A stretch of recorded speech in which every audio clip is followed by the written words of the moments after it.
Hey guys, thank you so much for supporting our content. If you've not done so already, please subscribe, share, and like our videos. Today I'm chatting to Omphe Molahlehi. She's an executive at one of the big four banks. And I should mention she's young, that's why it's a big deal. Omphe, thank you so much for making the time. I kept bugging you until you agreed to come, so I really appreciate it. Thank you for having me.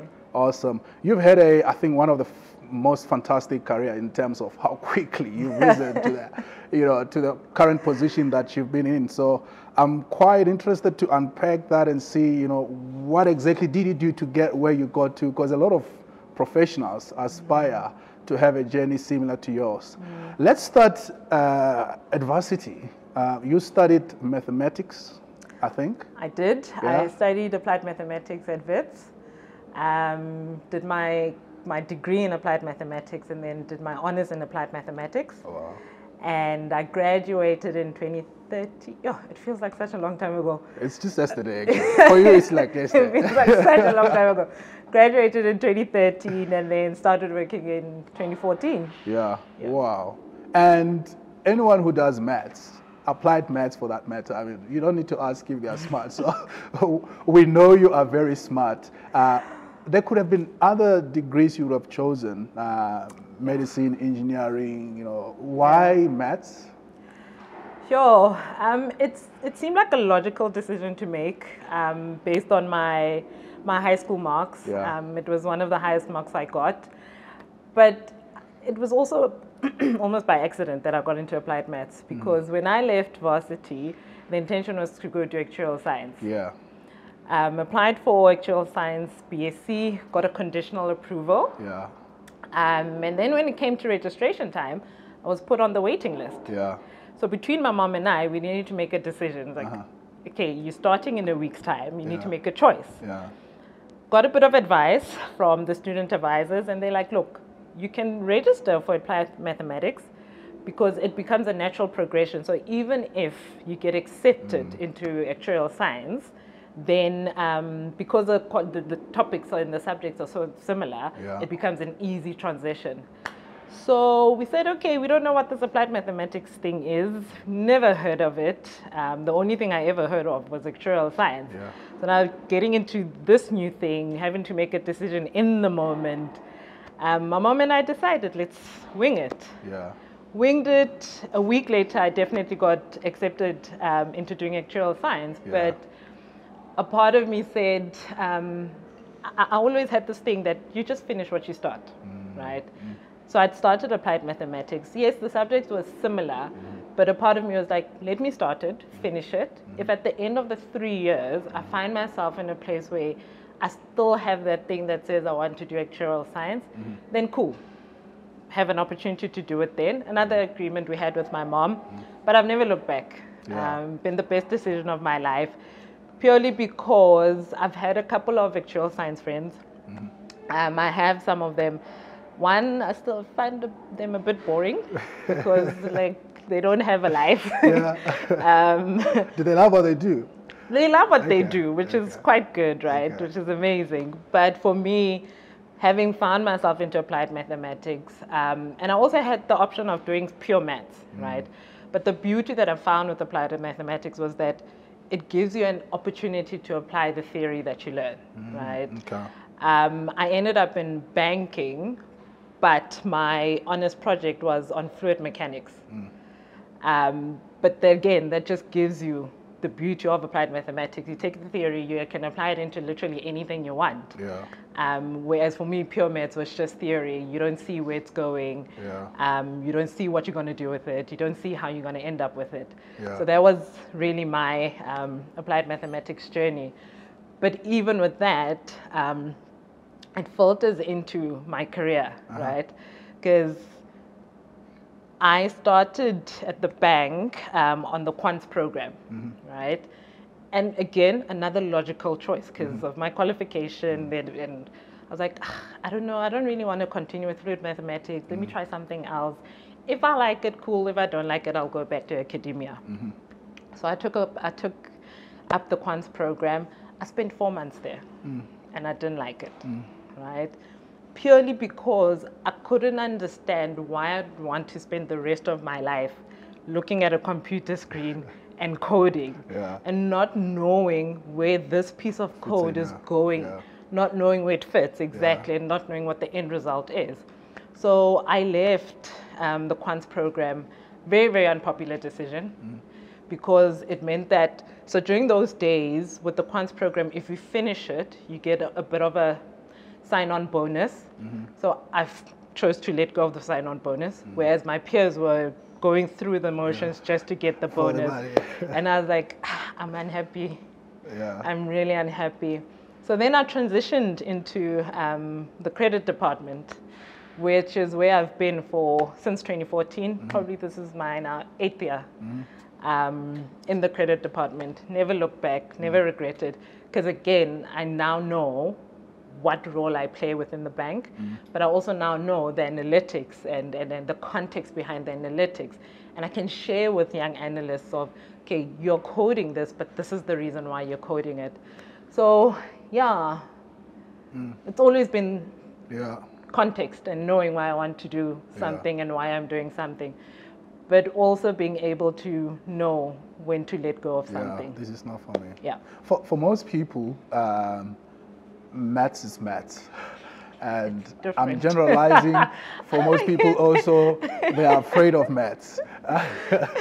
And you went in and studied maths as your degree. Firstly, what is the difference between applied maths, pure maths, and other versions of maths? At school, people do maths.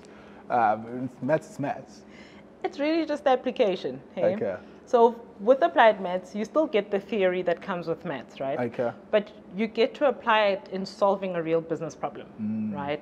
So if I think about my fluid mechanics project, it was for a company that produces glass.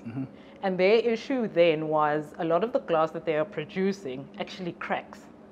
So we then had to model, okay, at what pressure does it crack so that they can know what temperatures to use. I use maths to do that. Interesting.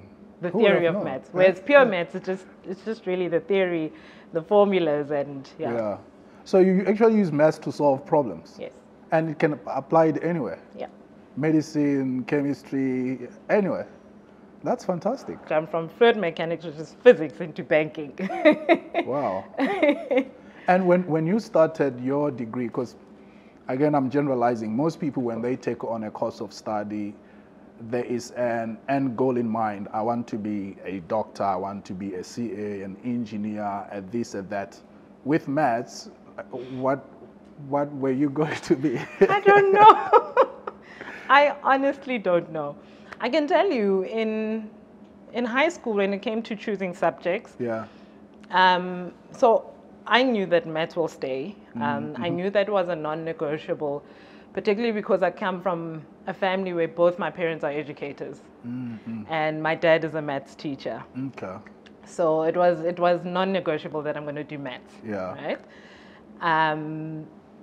But that was also on the back of the fact that from grade 8 to 9, the biggest thing I had to do, or the consistent thing I had to do, was practice my maths almost every day.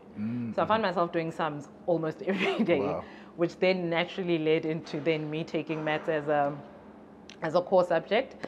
But when it came to subject choice time, I was like, maybe I want to be a doctor. Okay.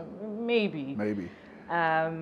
Maybe I want to be a scientist. I honestly didn't know. So I chose subjects based on what I felt I was strong in.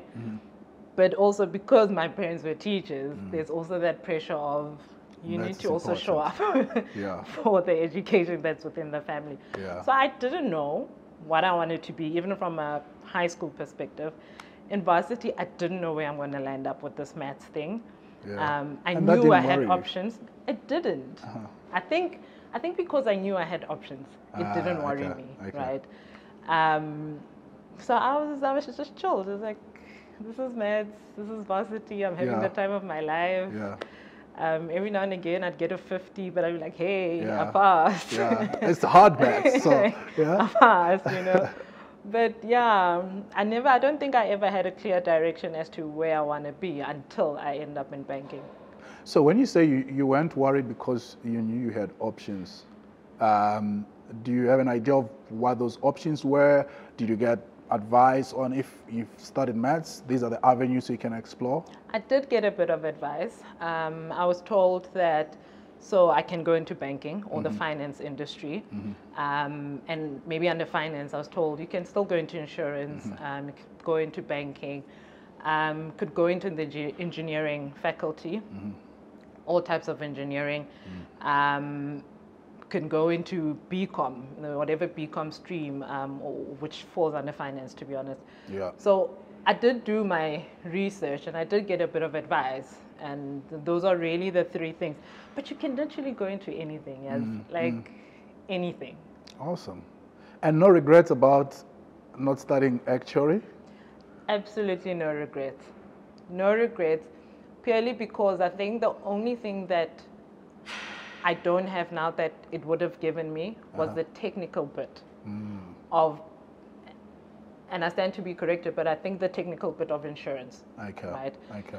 But what I've realized and how I've also chosen to do my career was to be fully immersed on the job, right? And that means that I might find myself going into avenues that I potentially shouldn't go into. But because I'm curious and I always ask, why are we doing this? What sits behind this? I found myself going into law and understanding a bit of law terminology. I found myself going into a bit of regulatory advocacy. I found myself going to a bit of marketing. I found myself going into understanding income statements and the why behind why we do what we do. So I don't have those regrets, but I think it's really purely because of how I've chosen to run my career. Have a curious mind, constantly asking for the why and thinking beyond what you're doing. And that's how last year I think I decided to actually do my PDBA at Gibbs. Yeah. Because it's just, I need to see more. I need to see what's beyond me. Yeah. That's brilliant. So you had a number of options you could have explored, and then you decided to go into banking. What is it about banking that piqued your interest? Nothing specific. It was just an option I was exploring. Happened to be the right option. Eh? It happened to be the right option. That's why I was saying that. I said, okay, I'll try this. If it doesn't work out, I'll go back to academia, right? Okay. So my fallback plan was always academia. Yeah. But I made the right choice and still in banking. And you joined the grad program. Yeah. And part of that was, the quants section that you later decided to forego. Yeah. What happened after that? So after the 4 months of being on the Quant Grad program, or maybe before, maybe it actually starts before, when I was joining the bank, I had the privilege of meeting my mentor, who's my boss today. And it was at a cocktail evening that typically happens for grad induction, for grad program as per the grad induction. And had a conversation with him, and it's always funny because I always remind him that he told me that I'll never be successful as a quant. So that was quite daunting for me. Yeah. Like, I just joined and this guy who I really don't know from a bar soap at this point in time, and they don't know me, but they're already saying as a quant I will fail. Me being me, I took him up on it and I said, I'll prove you I won't fail. And from that day, him and I made a deal that says, okay, 8 to 5 or whatever typical working hours, I'll do the quant's work, right? But then he gave me an opportunity, and in hindsight, I see it as an opportunity, but at that point in time, it was just young Omphe Molahlehi trying to prove a point. But he then said, post the 8 to 5, then he will give me an opportunity to be an analyst in one of his portfolios, right? So, which meant that post 8 to 5, I was doing the credit work. But 8 to 5, I was doing the quant work. So my days typically ended at about 7, 8. Again, at that point, it was just me trying to prove a point that says, dude, you're wrong. I'm on top of my game. But that is what actually accelerated my realization that, maybe he was right. This is more interesting. Maybe he was right. Because again, it was just the context behind the why I was doing what I was doing that drove me. Also the talking to people. I think that was when I realized that I actually enjoy talking to people, not just the numbers and the screen. So the 4 months, I think in the last week of the 4 months, I called him and I said, okay, you were right, right? I had to swallow my pride. Yeah. I said, you were right. I don't like it. Yeah. Right.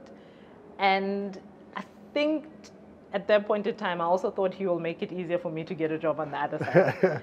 And he's like, okay, cool. I told you won't like it. Yeah. So what's your plan? Yeah. I'm like, yeah, but don't you have opportunities for me? It's like, yeah, there's vacancies available that you can apply to. You have to go through the process. So I had a shock of my life because I was like, no, man, but I've already proven myself. Yeah. So surely. So I actually had to go through another interview process, knowing very well that I'm foregoing signing on bonus this side. I'm foregoing an increase this side. To then go through an interview process that has got no guarantee. So I interviewed to be a credit analyst, was successful in the portfolio that I'm currently running today. So I've come full circle. Wow. So I started there as a credit analyst. I think I spent about a good year, I think it was about 12 months, where I was then given an opportunity to move to another portfolio. No increase.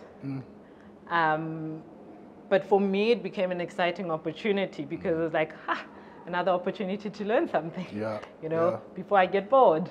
So jumped ship again, still within the credit team, took the opportunity to learn. No increase, I was just moving laterally. And I think that's the thing. In my younger years at the bank, my moves were all lateral, right? Because for me, it was a thing of, I want to learn, right? I want to immerse myself. I want to understand. The money will come later, right? But right now, I just need to acquire the basics and the basis of the learning so that when the money does come, then I can say, I actually earned it. So lateral move, I think in a space of about 3 years, I had a couple of lateral moves, right? And again, just with the mindset of, I want to learn. I want to see, I want to explore. I want to try new things. And my first promotion came in 2018. 2018, 2019, that was my first promotion. And ever since then, it's just been accelerated path because of the fact that I made a choice that says, I'm going to learn, immerse myself, understand, learn, immerse myself, understand. Then it just became a natural progression to go into the next level, because when I did get into the next level, I had already learned. Right? So that was me. And then last year again was my last promotion, or my most recent promotion, where it became less about the technical knowledge about credit, but more about the leadership part of credit, which I can say is probably the most difficult part. It's easy to do the technical stuff. It's easy to come up with strategies. It's easy to engage with other stakeholders in the bank. It's easy. But when you get into a leadership position, you actually realize it's not that easy anymore, because it's not about you anymore. It's about those you lead. It's about tapping into your empathy side. It's about tapping into your heart side, your gut side, which all required practice, because all these years I was using my head. Now I have to tap into my heart and my gut to make decisions. I'm like, oh my goodness. Because you're like, I work at a bank. It's like, which branch? Can you help me with this deposit here? Not a branch. But even though they didn't know what I did, they were able to help me shut down the world, right? Because my mom would constantly ask me, why are you doing what you're doing, right? And as a teacher, she'd also constantly say, come speak at my school and talk to the children there. Just those things were actually what was also helping me be grounded. Because all of a sudden, in my 20s, I started learning that this thing is actually beyond me. So it became less about money, less about me, but more about how I'm showing up to the world, right? More about thinking, hey, there's actually younger children around me that are looking up to me. And I could easily, to your point, say, let me get a car, you know, because this car is what will show success. But I chose not to, right? I chose to say, okay, let me talk about my learnings. Let me talk about building wealth, tangible wealth, and not just going the flashy lifestyle. Let me just talk about my journey and use that to show what learning can do. Use that to show what different trade-offs can do for your own growth. And another thing is that my grandmother lives in a township, right? I was very, very cognizant of not being that black girl who goes back to a township and flashes the cars, right? Because for me, it was like, hey, young kids are getting trapped into wanting to get to flashy positions or driving flashy cars without even having to put in the hard work. So me, it was just about showing how much hard work how far hard work can get you before you even start flashing anything. I'm still not flashing anything. I was talking to one of my colleagues the other day, and I'm about to finish paying off my first car. And she's like, "Are you gonna get another one?" I'm like, "No, the one I have is still very functional." Still working. He's like, "But why?" I'm like, "I don't get why I need a new car." Right? But it's just, again, the practicalities and choosing not to take the flashy route of what I can take, but rather choosing a route that says, this is beyond me. I'd rather show how much hard work and effort I put in and how far that can take you. Fantastic. I think leadership is one of the toughest things to do. Although it looks simple from outside and it looks glamorous is not the right word, but very attractive. But you mentioned a very key point when it comes to decision making, and some decisions are not popular, and they have to be made because they are the right decisions. And in that moment, the leader usually feels they are isolated because, you know, this decision touches on other people, but it's the right decision, and I'm the one making this call.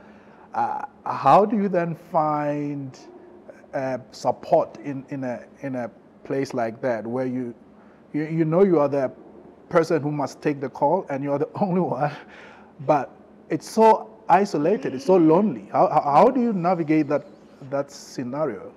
Sure.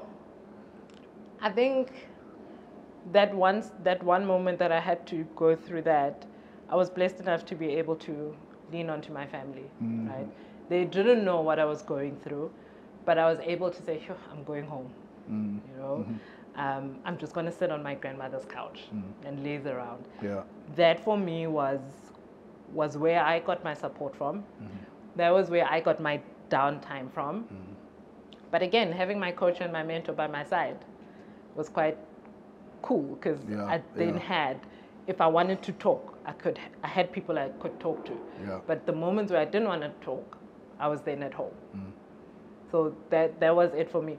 But it can actually get very dangerous, hey? Because at one point, and I'm saying leadership as a aspect, at one point I found myself so deeply immersed in the emotions that I drew the energies from the team. And I felt so tired at the end of the day. And I was speaking to one of my friends, and I said, I'm drained. I had such a tough day, I'm drained. And she said to me, the way you're doing leadership is bound to drain you. So you need to learn another trait of trying to separate yourself from the emotion. Because if you don't, it will drain you, and you'll constantly be drained every day. Which is another lesson that I've learned on this leadership journey of be in and out, right? In an authentic way, but be in and out knowing very well that you're preserving your energy as well, so that the next day you can show up better. Fantastic. You've mentioned your parents a couple of times and the role that they've played in your journey so far. Maybe take us back to your upbringing, any fond memories, moments you want to reflect on. You look back now, you're like, wow, this came from that. So I grew up in Gauteng, in the West Rand. My primary school years, I was with my parents at home. I stayed with them. But every weekend, I was very clear, I'm spending it with my grandparents.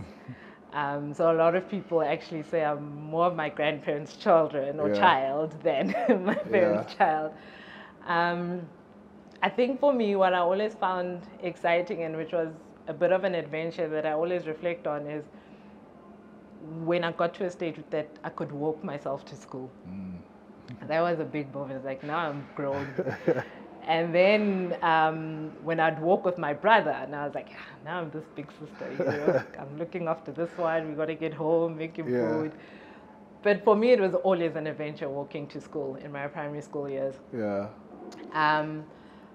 But again, coming up or being brought up by a family where big on education, parents are educators, grandfathers not educated, but will make sure you do your homework. Grandmother also big on education. That is where I started getting my learning hunger from, because from a younger age, read books, do your maths. Did you do your homework? Did you? When you get back home and you've got a 98%, it's like, what happened to the 2%? Where's the 2? Oh, guys.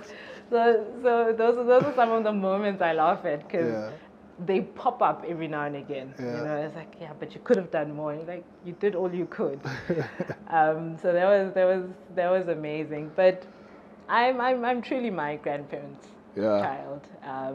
I laugh with my colleagues today, and my grandmother's turning 88 this year. Wow. And some of the things she does, I'm like, something I would do, isn't it? And I just look at it and I'm like, anyway. You took it from it, that's where I got it from. The stubbornness, I got it from my grandmother, definitely. The love for cooking, I got it from my mother. Though I don't think I love it as much as she does, but I got it from her. The inability to sit in an unneat space, I got it from my mother.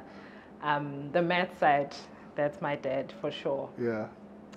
And then the sharp tongue that I sometimes have comes from my grandmother. That I know. Did she used to reprimand you a lot?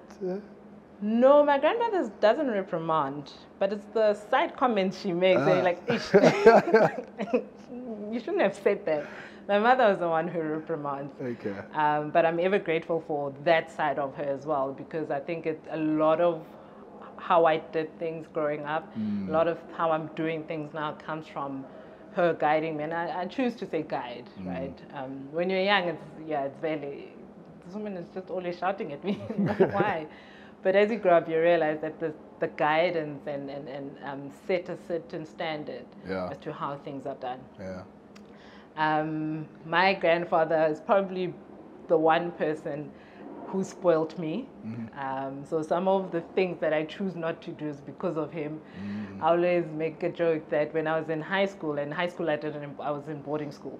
So that's where a bit of the independence also came through from quite an early age. But what he would do during weekends is that he'd do my laundry. Okay. So sometimes I'm like, where is he? Where is he to do my laundry?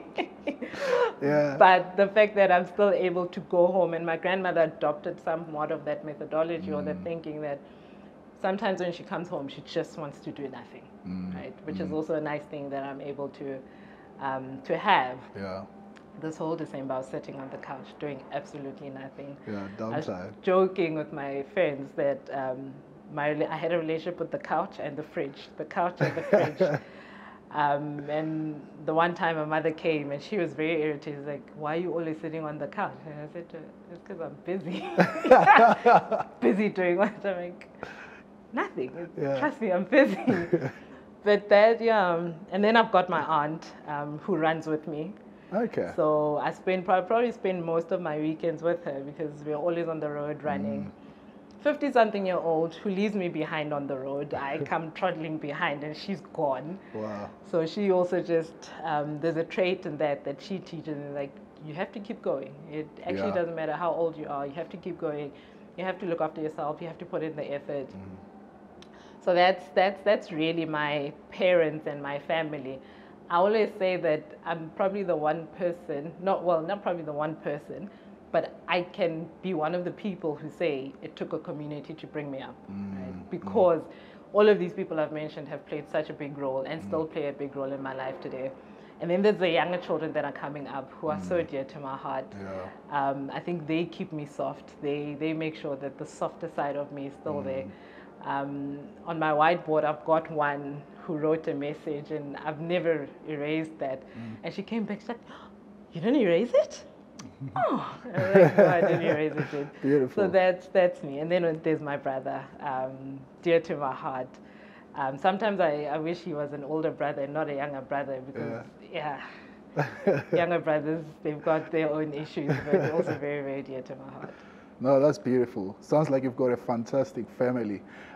Clearly warm moments you've had with your family growing up. I'm curious to know, speaking about your dad, at what point did you realize you were smart? Because you say you took that side from him. I actually still don't think I'm smart. The smart ones are always very modest, so No, it just proves that point. I don't think I'm smart. I just think I put in the effort, right? Because even with the maths, it was all about putting in the effort to practice it every day. Okay. Even with today, I still make reference to books to be able to sense check my own thinking. I still touch base with people to sense check my own thinking. Yeah. So, I don't think I'm smart. I just think I put in the effort. Okay, fair enough. We'll take that response. You speaking about reading.